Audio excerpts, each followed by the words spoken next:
నమస్తే, నేను మీ JK. Welcome to Hasa TV. National highway 44 Bengaluru Hyderabad ఈ నేషనల్ హైవేను 4 రోడ్ల నుంచి 6 రోడ్లుగా విస్తరించేందుకు మొత్తం ప్రణాళికలు అనేవి రెడీ అయ్యాయి. ఏపీలో మొత్తం 260 కిలోమీటర్లు ఇది ఉంటుంది. ఆ వివరాలను పూర్తిగా మీకు ఈ వీడియో ద్వారా వివరిస్తాను. వీడియో చివరి దాకా చూసి ఒక్క లైక్ ఇవ్వండి ఫ్రెండ్స్. దేశంలోనే అతిపెద్ద జాతీయ రహదారి ఈ రాజధాని శ్రీనగర్ నుంచి తమిళనాడులోని కన్యాకుమారి వరకు విస్తరించి ఉంటుంది. దీని మొత్తం పొడవు వచ్చేసి 3745 కిలోమీటర్లు ఉంటుంది. ఈ నేషనల్ హైవే 11 రాష్ట్రాల్లోని 30 ప్రధాన నగరాలు కూడా ఇది పోతూ అనుసంధానం చేస్తుంది. జాతీయ రవాణా వ్యవస్థలో ఈ నేషనల్ హైవే 44 అనేది అత్యంత కీలకమైంది. ఈ రహదారిలో బెంగళూరు హైదరాబాద్ నగరాల మధ్య వాహనాల రద్దీ అనేది అధికంగా ఉంది. ఇప్పుడున్నటువంటి 4-వే ఇది పెద్ద సౌలభ్యంగా ఉన్నప్పటికి కూడా ఈ వాహనాల రద్దీ అనేది తీవ్రంగా వ్యాపించి ఏర్పడుతుంది. ప్రస్తుతం ఉన్న ట్రాఫిక్ను సరిపోని పరిస్థితి. కర్నూలు సమీపంలో ఈ పుల్లూరు టోల్గేట్ నుంచి ఈ బెంగళూరు హైదరాబాద్ మధ్య నిత్యం 16,000 వాహనాలకు పైగా రాకపోకలు సాగిస్తున్నాయి. అలాగే అవకతాడు టోల్గేట్ పరిధిలో 11,000 వాహనాలు రాకపోకలు సాగిస్తున్నాయి. దేశంలో అభివృద్ధి చెందుతున్నటువంటి నగరాల్లో బెంగళూరు హైదరాబాదు ప్రధానమైనవి. ఐటీతో పాటు పారిశ్రామికంగా కూడా ఈ 2 నగరాలు బాగా అభివృద్ధి చెందాయి. ఈ 2 నగరాల మధ్య 583 కిలోమీటర్ల దూరం ఉంది. ఈ 2 ప్రాంతాల మధ్య ప్రయాణం చేసేవారి సంఖ్య కూడా ఎక్కువగానే ఉందని చెప్పొచ్చు. కొందరు రైళ్ళు విమానాల్లో వెళ్తున్నా కూడా అధిక శాతం రోడ్డు మార్గంలోనే ప్రయాణం చేస్తున్నారు. దీంతో వాహనాల రద్దీ బాగా పెరిగింది. ముఖ్యంగా కార్ల వినియోగం అధికమైంది. ఈ రూట్లో ట్రాఫిక్ పెరగడానికి గుర్తించినటువంటి కేంద్ర ప్రభుత్వం భవిష్యత్ అవసరాలను దృష్టిలో ఉంచుకొని ఈ రహదారిని 4 లైన్ల రహదారిగా ఉన్నదాన్ని 6 లైన్లుగా విస్తరించాలని అయితే నిర్ణయించింది.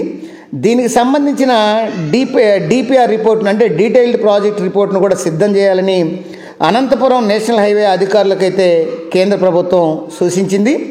నేషనల్ హైవే 44ను డబల్ లైన్ నుంచి 4 లైన్ల రహదారిగా విస్తరించే సమయంలో 6 లైన్లకు సంబంధించిన భూసేకరణ జరిగింది. అప్పటి భవిష్యత్ అవసరాలను దృష్టిలో ఉంచుకొని 6 లైన్ల కోసం భూసేకరణ చేశారు. కానీ 4 లైన్ల రహదారి నిర్మించి తక్కిన భూమిని మాత్రం రిజర్వ్గా ఉంచుకున్నారు. ఇప్పుడు కేవలం ఈ రహదారిని 6 లైన్లుగా విస్తరించేందుకు అవసరమైనటువంటి ఖర్చును మాత్రమే అంచనా వేసి ఈ డిపిఆర్ను రూపొందిస్తున్నారు.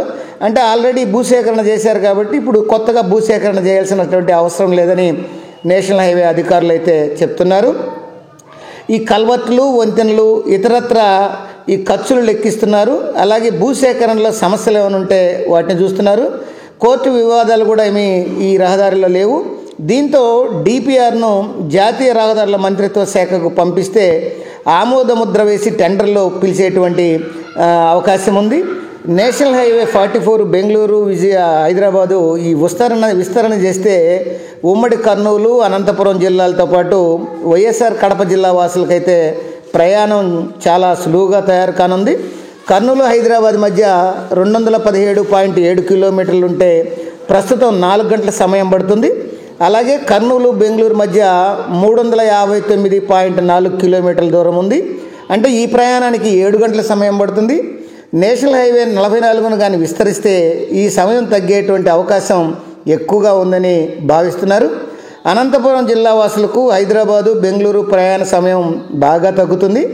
కడప, చిత్తూరు జిల్లాల నుంచి హైదరాబాద్కు వెళ్ళాలనుకునే వారికి కర్నూలు నుంచి బెంగళూరుకు ప్రయాణించే వైఎస్ఆర్ కడప జిల్లా వాసులకు ఈ కొడికొండ చెక్పోస్టు సమీపంలోని కొండూరు నుంచి ప్రయాణం ఈ వేగవంతం కానుంది.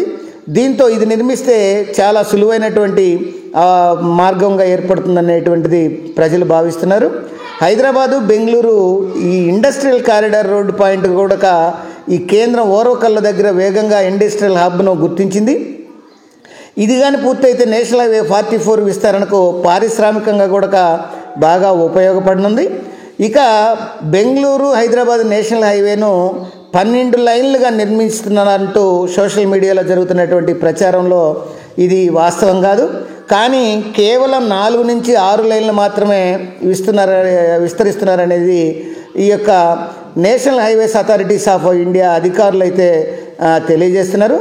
ఇందుకు సంబంధించినటువంటి డిపిఆర్ను కూడా రూపొందిస్తున్నామని అధికారులు అయితే చెప్పడం జరుగుతుంది.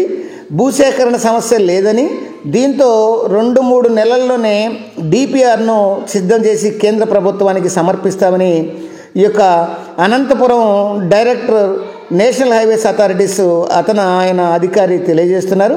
దీని ఆధారంగా కేంద్రం ఈ విస్తరణపై నిర్ణయం తీసుకోనుందని, దాని తర్వాత ఈ యొక్క టెండర్లను కూడా పిలవనుందని ఈ సందర్భంగా ఆయన అయితే తెలియజేశారు.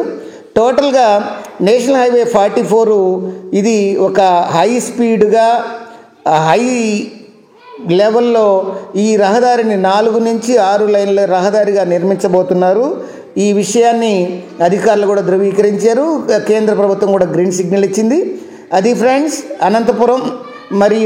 అనంతపురం కర్నూలు మీదుగా కడప మీదుగా వెళ్ళేటువంటి బెంగళూరు హైదరాబాద్ నేషనల్ హైవే 44 విస్తరణ గురించి మరొక వీడియోలో మళ్ళీ మీ ముందుంటాను ఫ్రెండ్స్.